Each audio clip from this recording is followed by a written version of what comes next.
Olá, tudo bem? Eu sou a professora Tassiana, professora de língua portuguesa. O assunto da nossa aula de hoje é pronomes e colocação pronominal. Nós vamos falar de um tipo de pronome chamado pronome oblíquo átono. Pronome oblíquo, pessoal, é aquele que exerce a função sintática de objeto, seja ele objeto direto ou objeto indireto. Mas e átono? O que quer dizer essa palavrinha, pronome oblíquo átono? O pronome oblíquo átono é aquele que nunca vem acompanhado de uma preposição, ao contrário do pronome oblíquo tônico, que sempre vem acompanhado de preposição. Por exemplo, o pronome mim.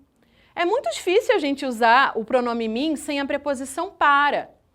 Nesse caso, nós temos um exemplo claro aí de pronome oblíquo tônico. Nós estamos falando daqueles que não são acompanhados por preposição.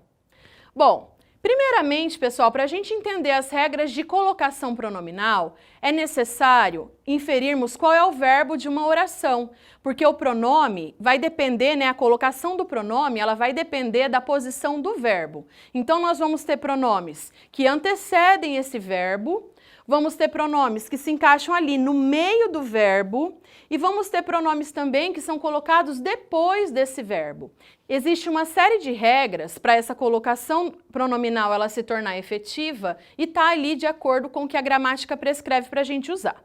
Vamos ver primeiro as regras da próclise. Olha esse nome, pró, antes. É quando o pronome se encaixa perfeitamente antes do verbo.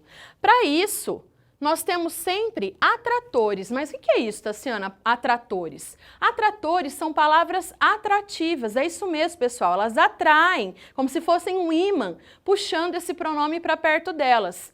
E esse pronome, ficando perto desses atratores, ele é obrigatoriamente colocado antes do verbo, ok? Vamos observar.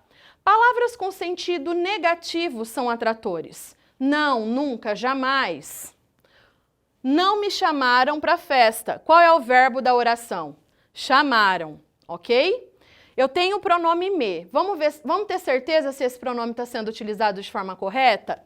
O que eu tenho aqui antes desse pronome? A palavra não, uma palavra de sentido negativo. Então, ela vai puxar para perto, é o ímã. Então, nós temos aqui o me pertinho do não e, consequentemente, antecedendo o verbo da oração. Observem aqui outra palavra atrativa, que é o advérbio ontem, Todos os advérbios funcionam como palavras atrativas. Então, eu tenho o verbo da oração, o verbo é encontrei. Percebam que esse pronome, ele está antecedendo esse verbo. Por quê? Porque o ontem, ele é uma palavra atrativa, um ímã, ele vai puxar para perto esse pronome. Agora, olha só, pessoal. Que engraçada a frase de baixo. Uma simples vírgula pode mudar a minha colocação pronominal? A regra da vírgula é a seguinte, pessoal. Quando eu tenho um adjunto adverbial curtinho, iniciando aí uma oração, principalmente adjunto adverbial de tempo, essa vírgula ela é facultativa, ou seja, ela pode ou não existir.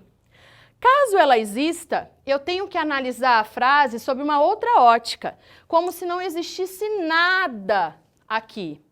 E já que não existe nada, eu inicio minha oração aqui no verbo, o meu pronome não pode iniciar uma oração. Portanto, eu sou obrigada a colocá-lo após o verbo, nesse caso, por conta da vírgula, ok?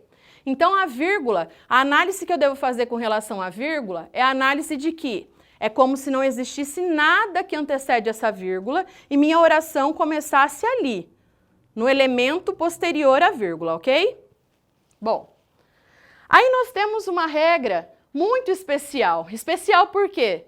Porque, na verdade, a gente não fala dessa maneira. Nunca falamos, não é exigido que falemos dessa forma, mas nos documentos escritos, documentos que exigem aí um grau maior de formalidade, a redação do vestibular, a redação escolar, esse tipo de documento exige que a gente empregue aí o que a gente chama de mesóclise.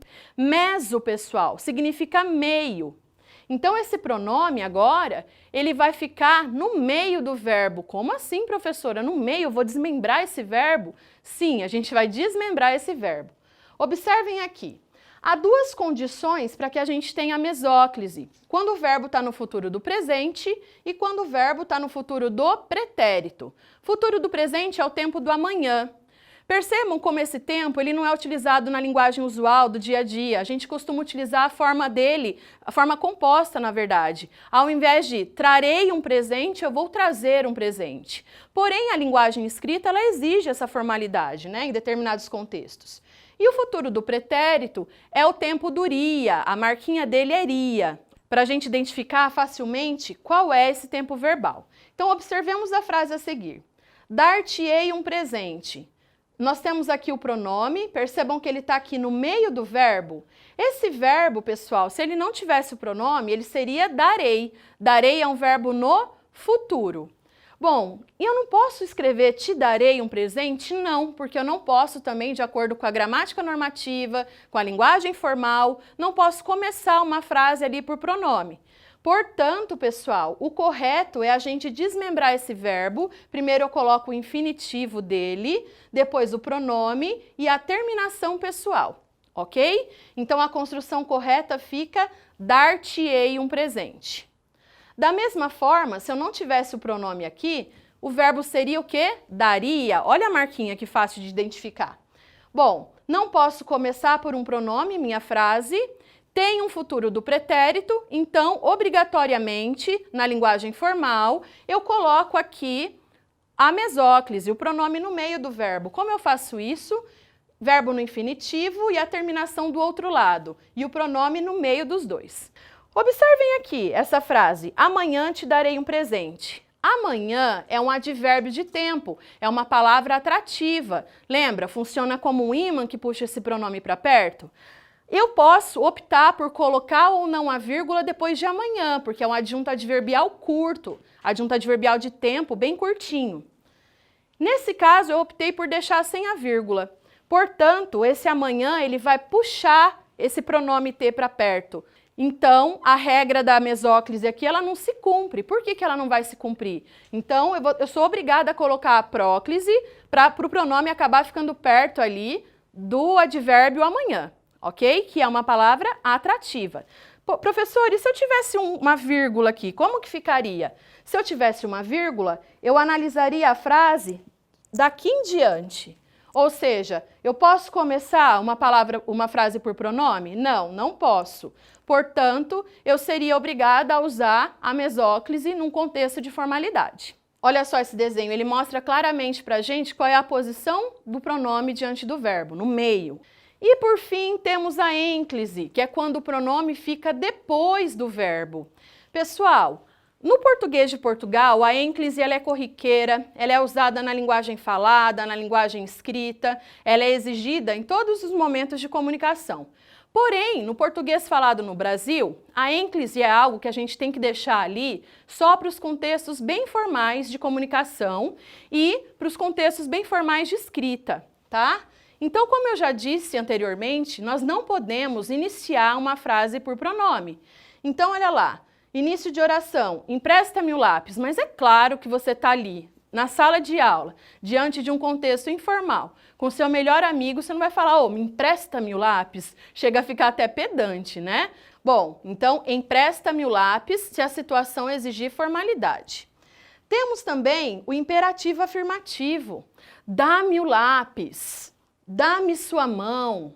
Olha como fica formal, pessoal. No dia a dia, a gente também não usa a ênclise para notificar esse imperativo junto a esse pronome, tá? Mas, num contexto de formalidade, não nos esqueçamos da regra.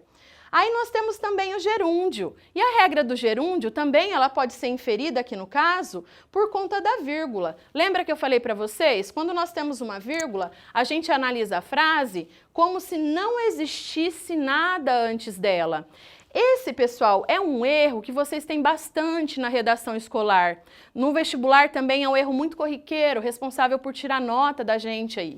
Então vamos prestar atenção. Eu analiso como se eu não tivesse nada antes. Se eu não tenho nada, eu posso começar a minha frase por pronome? Não, eu não posso começar por pronome. Portanto, a ênclise nesse caso, ela é a melhor opção, tendo em vista que trazendo não está no futuro do presente, não está no futuro do pretérito, então eu me vejo aí na obrigação de utilizar o pronome depois do verbo. Nossa aula de hoje, então, pessoal, abrangeu a questão dos pronomes e da colocação pronominal. Vimos as regras da próclise, da mesóclise e da ênclise. Valeu, até mais!